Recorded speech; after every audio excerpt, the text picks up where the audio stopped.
table 12.2, we're going to talk about the gross anatomy of the kidney. Now, if you've ever had a kidney bean to eat, and it has that outer shell, our kidney has a similar thing, an outer shell called the fibrous capsule.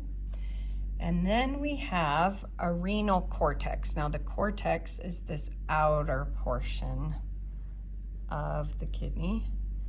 Our renal medulla consists of these darker portions, which we actually specifically call each one of these the renal pyramids.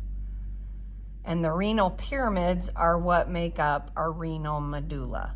So you're gonna have to ask your teacher how they would ask that. For me, I don't tend to ask renal medulla. If I pin one of these, I just want renal pyramid. Or I could say all the renal pyramids make up the renal medulla. That's how I would word that. Now, in between the renal pyramids, we have renal columns.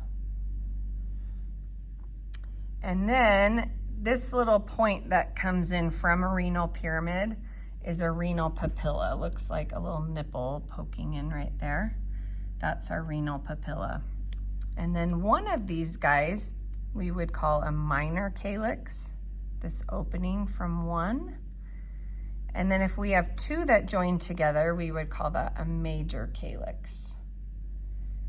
And multiple would be calyces. So we have multiple major calyces, multiple minor calyces. All of those pool together into the middle here called the renal pelvis. And then we're gonna leave the kidney as the ureter.